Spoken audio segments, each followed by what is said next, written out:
1 year ago today, I uploaded my first video on my channel, Sonic the Hedgehog, the start of something great. Nowadays, I kinda wanna remake that video. Even though it's only a year old, it's not like I improved a lot, but I'm definitely better than I am now. I was surprised that I'm actually able to keep going for this long, cause I honestly thought I would've just given up by now.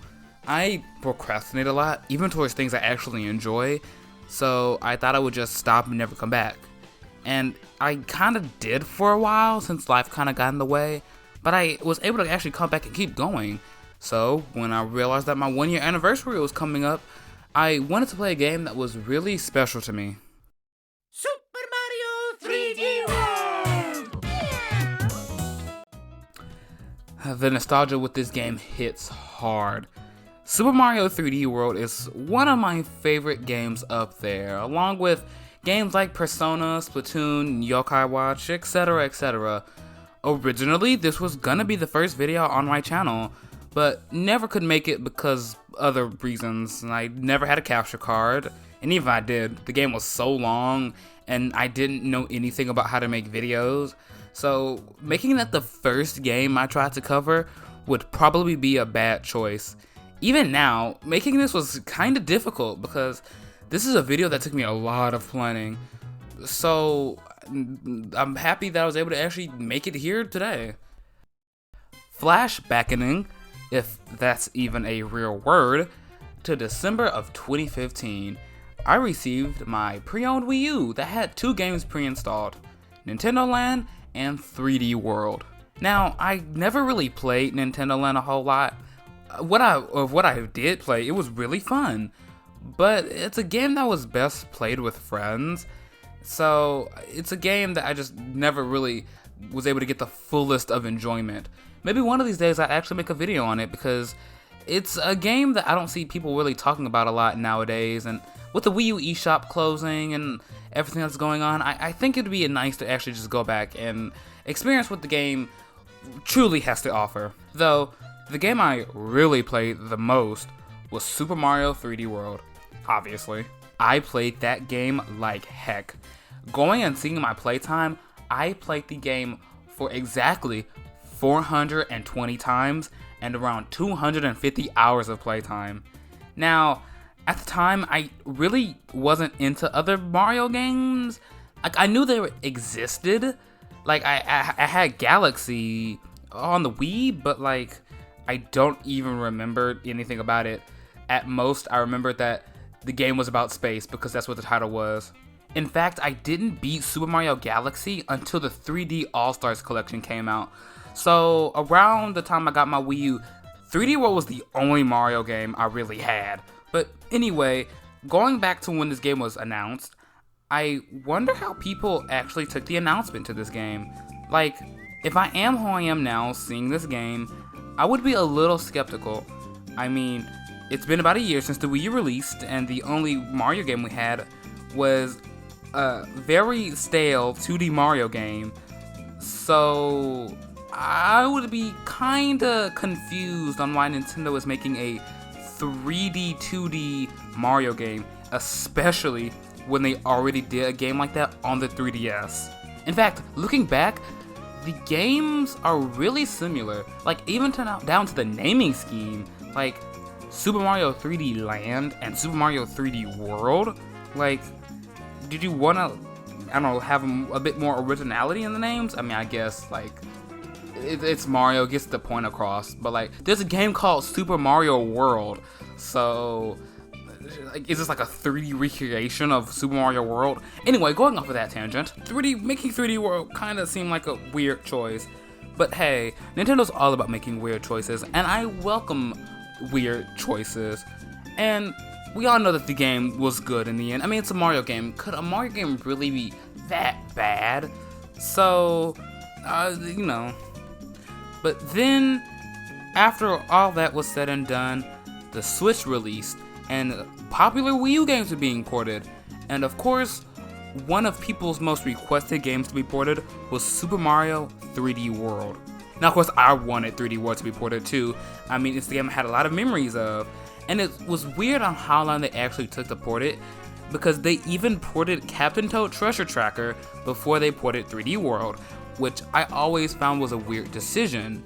And they even actually removed, I think they removed the 3D World levels and replaced them with Odyssey levels, which, okay, in hindsight makes sense. You know, Odyssey was the 3D Mario game on the Switch, and it was the newest one, and 3D World wasn't even on the Switch at the time. But dang, like, that kind of hurt, you know? But the game finally got announced, and they made a new mode, Bowser's Fury, which is like a open world kind of Mario game. I don't know how to explain it, but it's like an open world-ish Mario game in the 3D World engine. It's a mode that I won't be going over today. It's probably going to be its own video, but I wanted to dedicate this video to just 3D World alone. But I've gone pretty much 6 minutes without actually talking about what's in the game itself, so let's move on to how the game opens up. And the game opens up with Mario, Luigi, Peach, and Toad, who are celebrating some type of festival for whatever reason, and they come across a pipe, a clear pipe that isn't like other pipes. And it's bent and broken, so the Mario Brothers, being the plumbers that they are, fix it up. And when they fix it up, out comes random power-ups and items and doodads from a whole nother world, and this green fairy thing pops up, who explains that Bowser has been kidnapping its sisters, friends, people who they associate with, in jars, and Bowser comes through the pipe, kidnaps the green fairy thing, and goes away. Now, the problem actually didn't have anything to do with us, but, you know, being the kind-hearted heroes that we are, Peach actually took the initiative and went to the pipe first, followed by Mario, and then Toad, and then with some hesitation, Luigi. Going through the pipe, they enter this whole new world that looks just like the Mushroom Kingdom. And we enter the first level, Green Hill Zone, Super Bell Hill. And I actually want to mention that every level in this game has its own little title, and I always found that super nice. And you never really notice it when you first played it, or at the very least I never noticed it when I first played it. Like, it was something that was there, but like, you know, it's something that can just kind of go by without you thinking about it. And I want to bring more awareness to that, because these names have a lot of charm to them, and I think it's really cool that they went out of their way and make names for every single level in the game. So after jumping to the level, we have our basic move sets. Every character can jump, long jump, crouch jump, and run. And there's probably other moves that I didn't mention that I clearly did not remember. Now, I want to mention that the run does have a bit of a startup to it, and I don't know how I feel about this, because most of the time I would just run in circles so I can get the full burst of speed instead of just waiting and having the little startup time. But also, as you saw in the intro cutscene, we have 4 playable characters, with each with their own different attributes. Mario being your standard guy, Luigi who can jump higher than his brother but has a little bit of a slip, Peach who can float but is slower in return, and Toad who is Sonic the Hedgehog but cannot jump to save his life. It's nice to have these different playable characters who can do different things. You know, you can beat every character. You can beat every character with every level. Was that what I was gonna say? You can beat every level with any character. But it's nice to have these different playable options. It gives the game more variety and makes the game more fun, and it also gives you the ability to play in multiplayer. Yeah, one of this game's main selling point, and kind of the Wii U's main selling point besides the gamepad, was the ability to play with up to 4 people.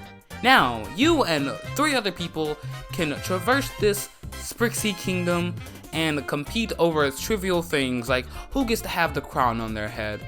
The multiplayer in this game is basic, you know, it's really all you need. You know, you can just play with 3 other people, travel through the worlds, and play the game. It's not like it's its own mode or anything. And at the end of each level, the total points you get would be totaled, and whoever has the highest points will get a crown. And you could fight and compete to get who gets the crown. It's a really nice mode, and of course it's simple, and the crown doesn't really give you any benefits. But, you know, human nature is of course going to say, hey, I want this crown, give it to me.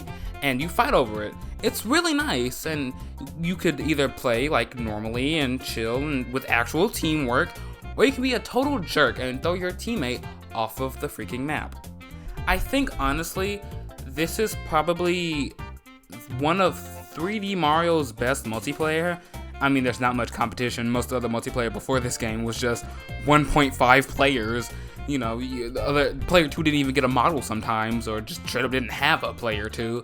So having the multiplayer for this game was really nice, and it makes the game more fun. Like I said, before I continue, 3D World was just about the little touches, the fun touches. And I know from so far, it just sounds like I'm kind of rambling, because I kind of am with this whole video. But the game has all these little tiny touches so far that just make the game so enjoyable. And there's a lot of things I just like about it that just really resonate with me. Like the multiplayer, I remember having a lot of fun just traversing levels. In fact, the final boss, I remember, spoilers I guess, it's a 3D Mario game, I don't know why I'm talking about spoilers now, but I beat the final boss with like my family, and it was really nice to just play and beat it with. I just have all these nice memories. But anyway, moving on. Going into the levels themselves, we have our actual collectibles, the things to actually do in the levels. So we have our kind of mandatory collectibles, the green stars. There are 3 in every level. These can be used to unlock some optional levels or the boss levels. And that's why I said that they're kind of halfway mandatory, because you actually can't proceed onto the game until you collected a certain amount of green stars. The second collectible you can get in every level are these stamps. You can collect these stamps to have little different images, and you can use these stamps in Miiverse. I mean, you can use these stamps in little picture things that I didn't realize you can do until literally 6 worlds in. The game probably told me, but I didn't pay attention. The only issue I have with these stamps is in some of the levels, in order to get some of the stamps, you have these buttons, and you have to have the right character to get them. And if you don't, you have to exit the level, choose the right character, go back in and beat the level.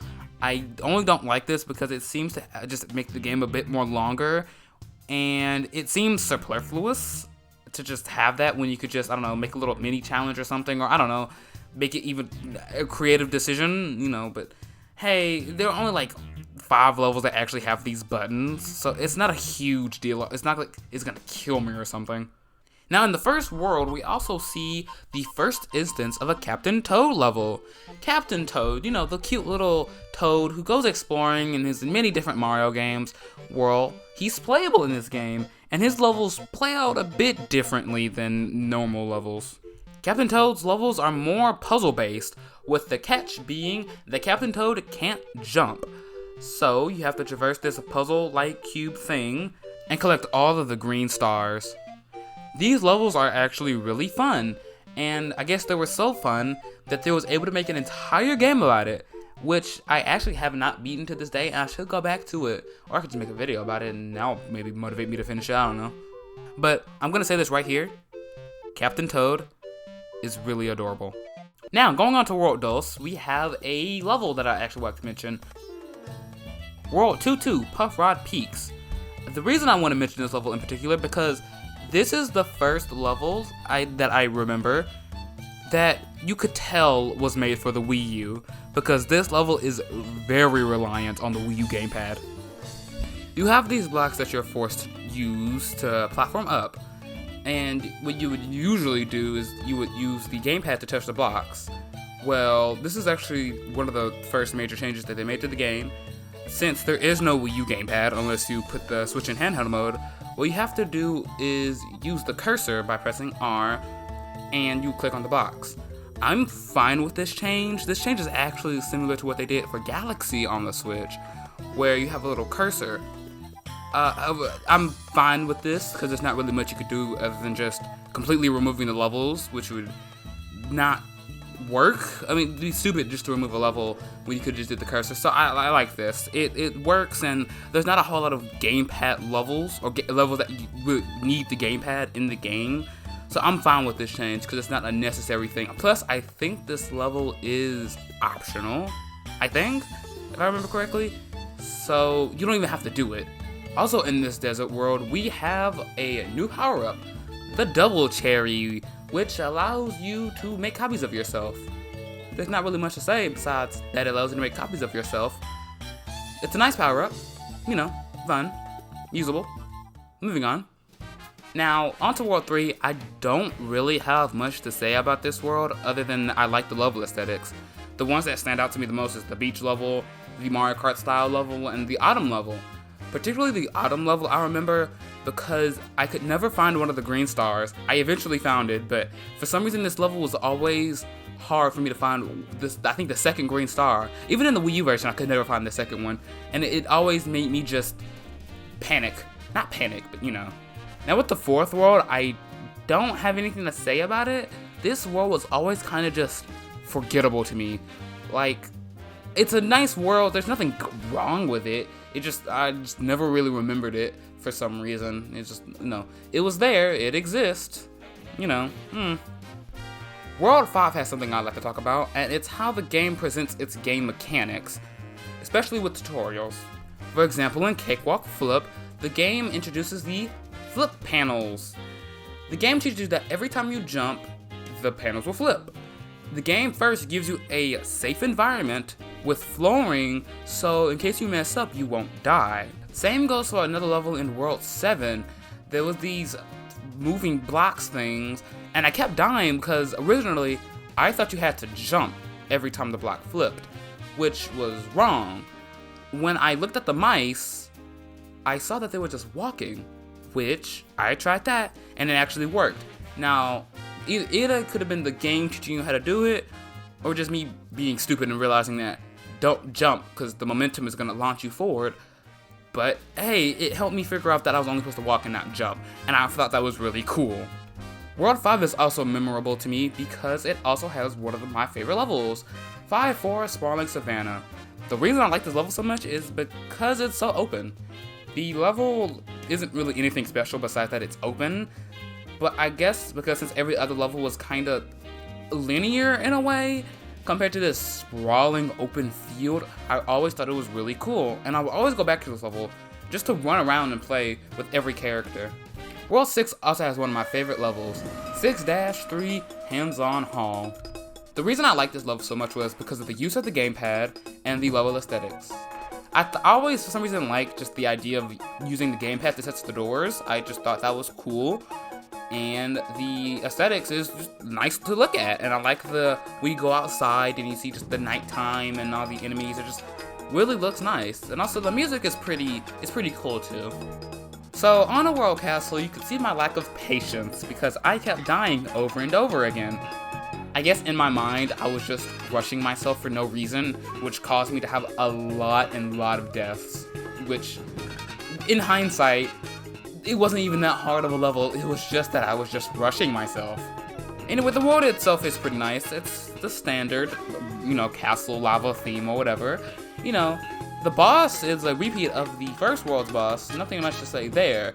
But after you beat Bowser, you rescue all of the fairies. Until Bowser comes back, puts them all in one jar, and uses them to create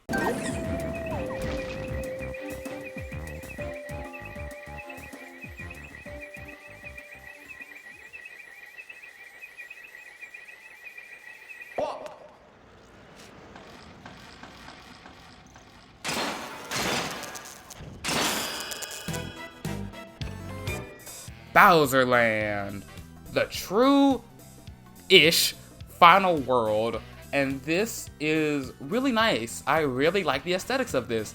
It gives me a lot of Eggman Land vibes, which, did Sonic Unleashed come out before this? Huh. Let me just open up Sonic Unleashed. It released? Oh, it did release. It released in 2008. Sonic Unleashed is such a good game that I honestly thought it released like in 2011. Dang. Sonic Unleashed is old. Huh. Anyway, Bowser Land. I think Bowser Land really fits Bowser's personality. It shows his menacing side, but also kind of his goofy side, which I think is really good. And also, the theme for this world is really good. Like, I haven't really talked about it at all, but the OST for 3D World is great. I don't think it's as good as Galaxy's, but it's still up there for like one of my favorite Mario OSTs. Well, for the 3D games. But anyway, going through all those levels, we reach the real final battle, quote unquote. The Great Tower of Bowser Land. And, the first part of the level is just your normal level, dodging fireballs and whatnot. But then you get to the midway point, and you meet Bowser. Now, Bowser uses the power you've been using the whole game against you, the cat suit, and becomes Meowser. And I love it when final battles do this, because it really gives you a sense of, finality to it, if that's even a word. It makes it really feel like, yeah, this is the end. And the powers you've been using the whole game, the final boss is about to use against you, and I always thought that was just so cool. So now you have to climb this giant tower, dodging Meowser's attacks until he uses the double cherry. And now there's multiple Meowsers, and now you have to deal with those too. So we continue to climb the tower, and we finally reach the top.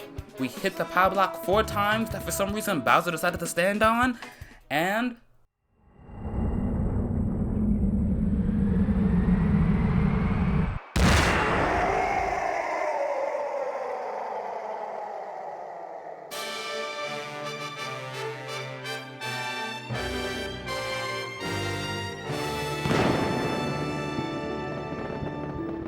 we defeat him. We collect the quote-unquote glass stamp, and we did it. We beat the game. The game still holds up. It's a really good 3D Mario game, and I have many memories with it, and I love it dearly. I still think it was kind of a weird decision to be the only 3D Mario game, but the only 3D Mario game on the Wii U, let me specify that. But hey, I really liked it, and it's clear that people liked it too. And hey, the game could have been much worse. It could have been much, much worse. But I want to say, we're not completely done yet, as there is extra content in this game. So even when the game ends, the game doesn't end. So, after you see the credits, the game unlocks 4 extra worlds. Originally, I thought it was 3, but no, it gives you 4.